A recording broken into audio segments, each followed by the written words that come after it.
Peter, a member of our 1970 year group and Tony's best man, had suffered an aneurysm, which completely incapacitated him both physically and mentally. By inviting many members of the 1970 year group to A, a golf match in Bermondsey, B, an auction of promises in the Academy Hall, and C, a visit to a Cameron Mackintosh production of My Fair Lady in London, a sum of £29,000 was raised, which enabled Peter's wife to convert the garage into a bespoke, fully equipped bedroom and bathroom, and an adapted kitchen. Until Peter's death, Tony provided support to him and his family, and it was through this fundraising that so many of the 1970 year group members were able to reconnect with each other and with the PPA. Tony has been a serial entrepreneur, establishing 18 startups which employed between 20 and 5,000 people. But later in life, his main occupation has been philanthropy. In 2008, he set up the Mowgli Foundation, now the Human Edge, to introduce mentoring across the Middle East and North Africa. He has personally mentored in excess of 100 people and currently has 10 mentees. He has supported many individuals during their lives to study at school and university and undertake health-related treatments. Selected other initiatives Tony has been involved with are Breakout Project for Bath Rugby Foundation. In 2016, Tony moved to Bath and he was surprised there were 4,500 children living in poverty, with its resulting impact on their nutritional levels and education. He worked with the foundation and was a co-founder and co-funder of the pilot programme held in August 2019, the success of which led to a multi-year programme which has run into this very day. Also, the Roman Boxing Club. Through his work on the Breakout Project, Tony learned more about the area of Twerton, which has the highest level of poverty in Bath. During COVID, a Paragon parent wrote an article on the demise of Roman boxing. As a result, Tony got involved in the resuscitation of the club and it being housed in the heart of Twerton.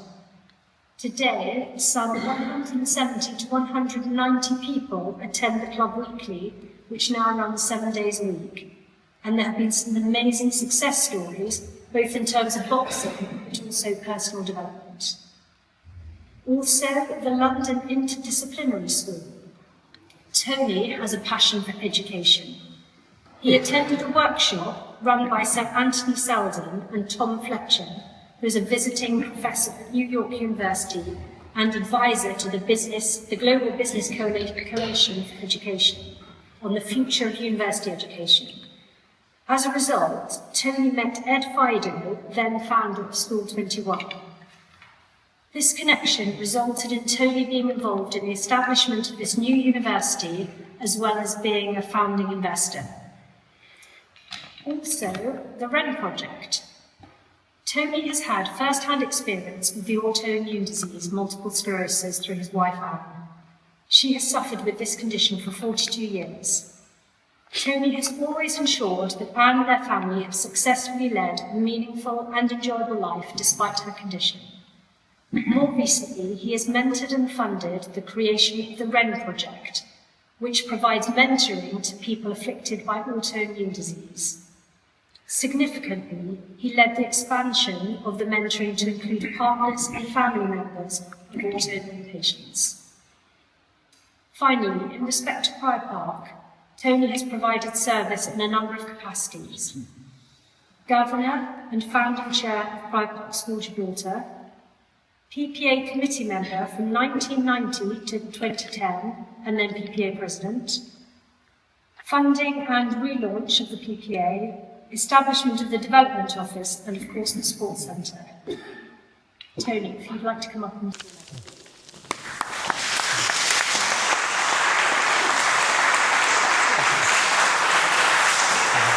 I should open it, shouldn't I? So absolutely. Congratulations. Thank you.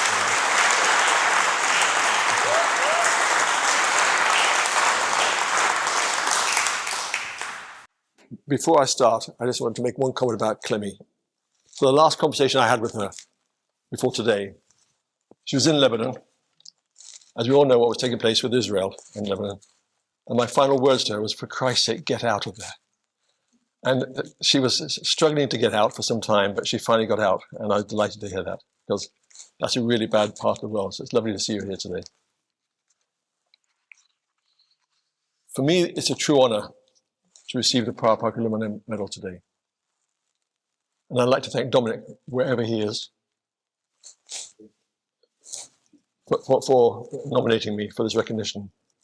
And I'd also like to thank Will Lee, who's filming away at this moment in time, for putting together some photographs of me and also other photographs later, plus a final video, which I think you will really enjoy.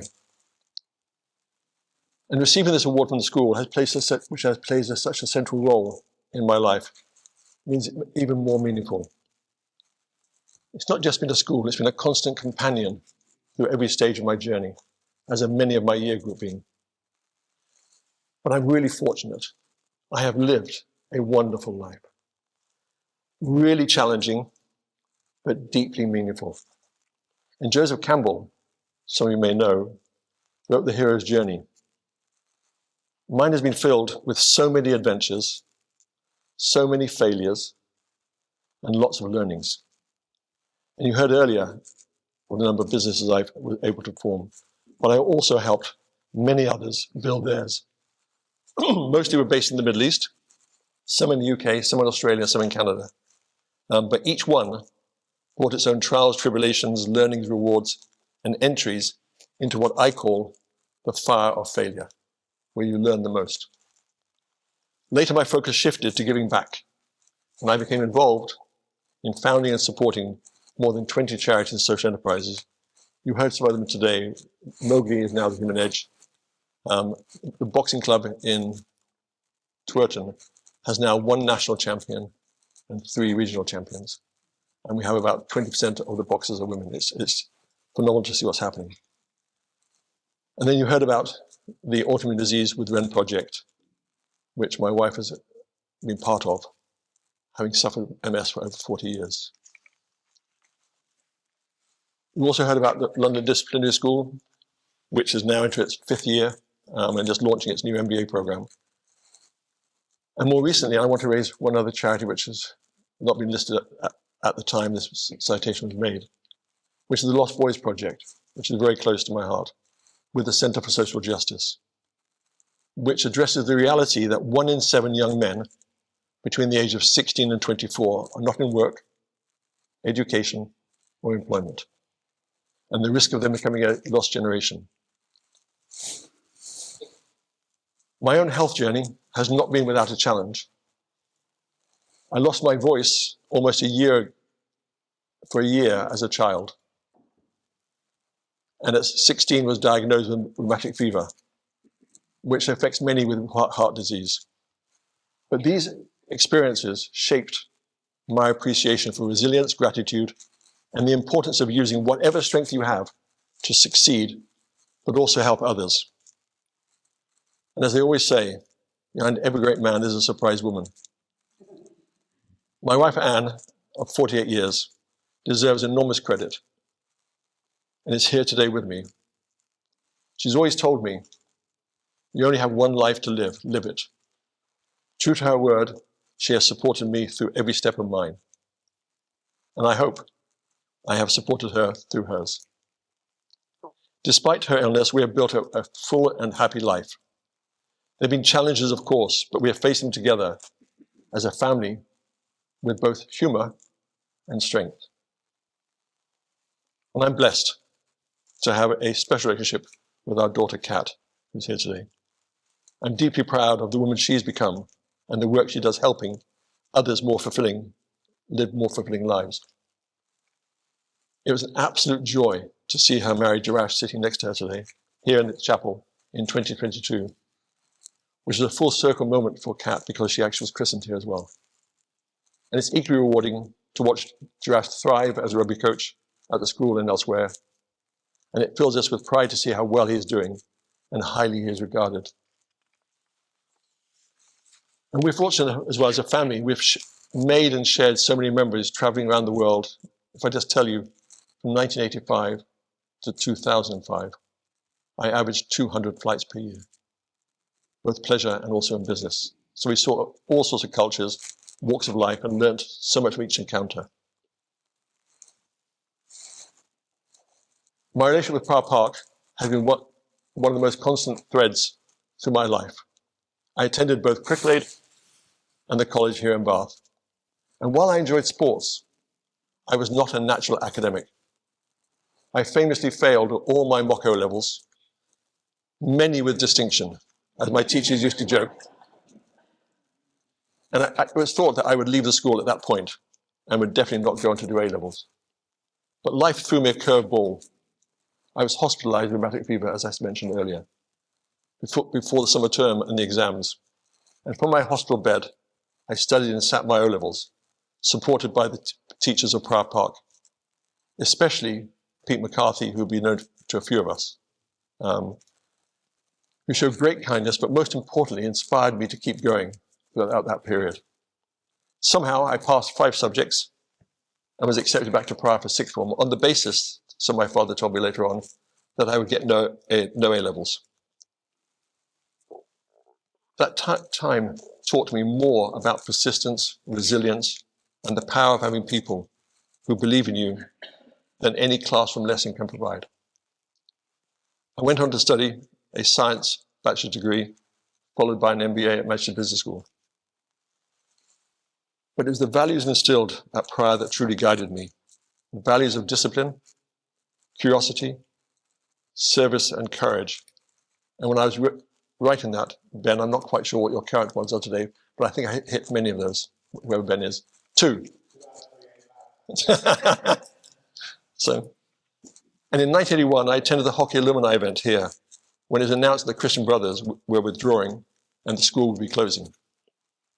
From that moment, I felt compelled to act, becoming a donor at that time, then president of alumni, and later a governor. Since then, I've had the privilege of serving Prior in many ways, by championing entrepreneurs within the alumni and by mentoring several former students. But remaining connected to this community for nearly 5 decades has been one of my great honors in life. And this school gave me the foundation for my life, and therefore I've always felt a duty to give back. The alumni community has meant an awful lot to me. My relationships with those in the year group, their families, and those just before and after mine have been a lifelong sense of belonging. And it's an absolute pleasure today to have a few members of the year group, their wives and children with us. But the year of 1970 was a complicated one. Like many schools at that time, there were serious challenges with bullying. But in addition, the existence of a group of thugs within our year was pernicious until they were cleared out after Upper 5. Some of our classmates experienced real hardship that left deep, deep scars.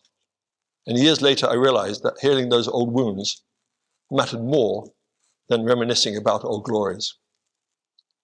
In August 1999, one of my dearest friends, my best man, Peter Minahan, known as Minnie, suffered the brain aneurysm, as you were told earlier, which left him severely disabled.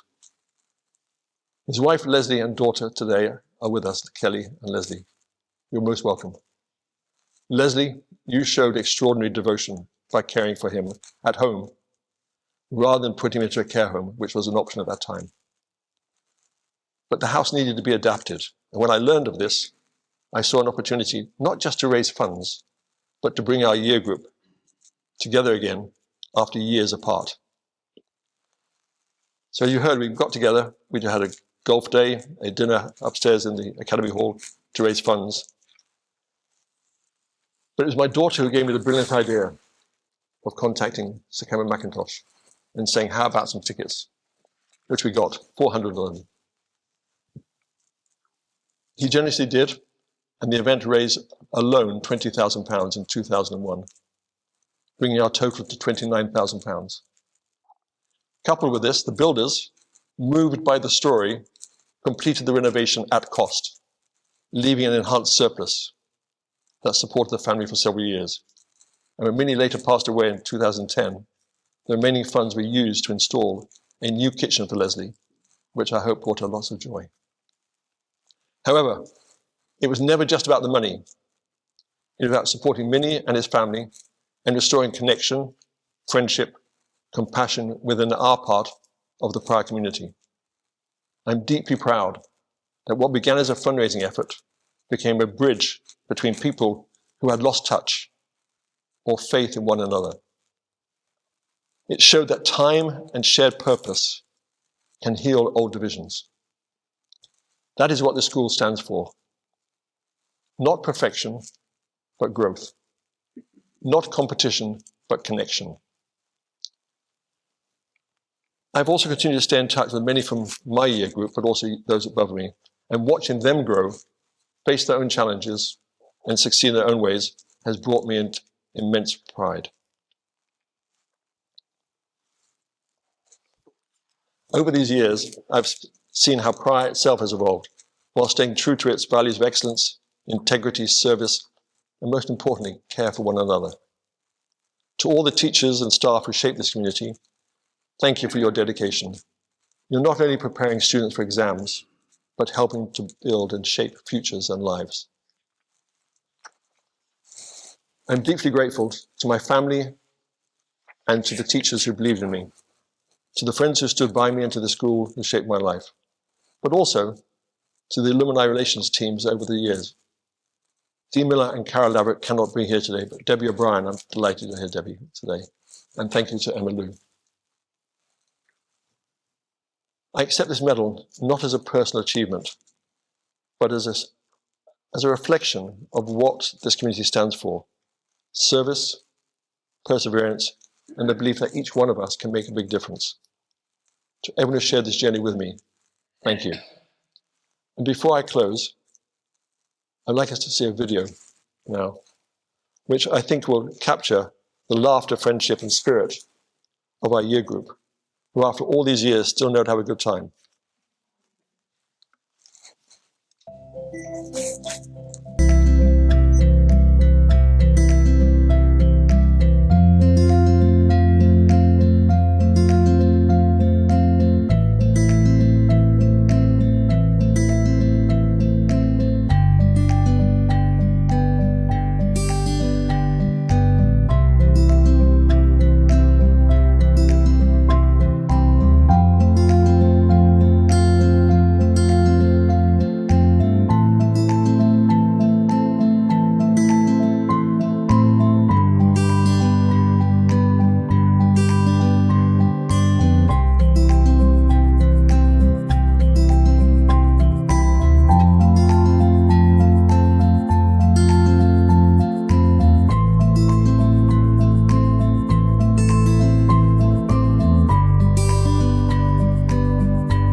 we thank the Lord for what we had. A little bit more would not be bad.